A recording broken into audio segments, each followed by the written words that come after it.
J'utilise présentement mon Chromebook et j'ai une pièce, je mets mon mode plein écran à l'instant, j'ai une pièce qui se nomme bouchon et je porte à votre attention l'orientation qui n'est pas idéale pour faire une impression 3D. On va regarder ensemble comment on peut de manière totalement autonome à l'aide de notre Chromebook lancer une impression 3D à l'aide de l'imprimante Creality Ender 5 Pro. Donc, on va passer à travers toutes les étapes jusqu'à l'obtention du fichier qu'on va mettre sur la carte SD qui ensuite sera insérée dans l'imprimante 3D. Pour ça, donc, j'ai ma pièce en mode ici Design. En passant pour la langue, vous sachez qu'il est possible pour vous là, de personnaliser la langue au niveau des préférences du logiciel. Ici, là, vous pouvez aller modifier votre langue.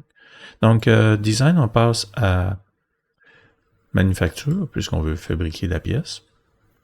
La première étape consiste à se faire un setup. En passant ici, au préalable, là, milling, c'est lorsqu'on utilise les CNC.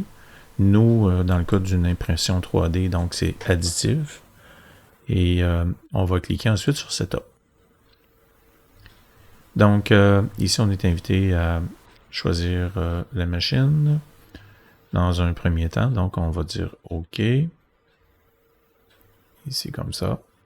Puis, vous voyez, de façon, ici, là, mon menu, le récent est déjà nommé. Donc, pour vous, il n'y a rien. Donc, vous devez chercher dans la librairie Fusion, vous devez chercher la Creality Ender 5. Donc, juste marquer Ender 5.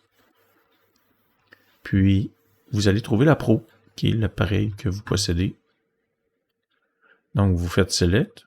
Puis, ensuite, arrive le moment de choisir le plastique. Donc, encore une fois, dans récent, parce que j'ai fait des tests avant, le logiciel a mémorisé mes actions. Donc, je vais marquer PLA, le type de plastique que je compte utiliser. Je fais ma recherche sur PLA dans la librairie Fusion, toujours. On m'offre 4 choix ici, et le bon choix est PLA Bowden Tube. Donc, c'est le petit tube dans lequel là, on insère le filament sur l'appareil. Donc, je sélectionne à l'instant. On me dit tu n'as pas sélectionné de modèle, donc il s'agit de la pièce. En répondant oui, là, cette pièce-ci va être automatiquement sélectionnée. Donc, ici, je vais dire OK pour confirmer. Puis ma pièce se place soudainement là, au centre de l'impression 3D. Donc, le bloc gris ici qu'on aperçoit, c'est la table, dans le fond, de l'impression 3D, de l'imprimante 3D. Puis ma pièce, visiblement, est mal orientée. Donc, comment modifier l'orientation de la pièce? Tout simplement ici en cliquant sur les 4 flèches, puis en sélectionnant le bon axe de rotation qui est celui-ci.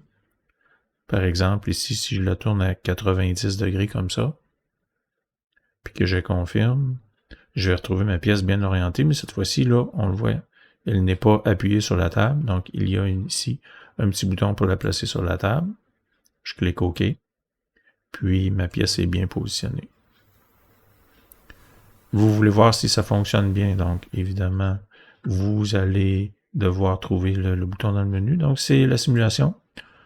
Moi, je vous conseille de simuler. Donc on demande ici de faire un calcul. Le calcul se produit à l'instant. Soit que ici, je fais l'animation. Donc, où je fais directement le post-process.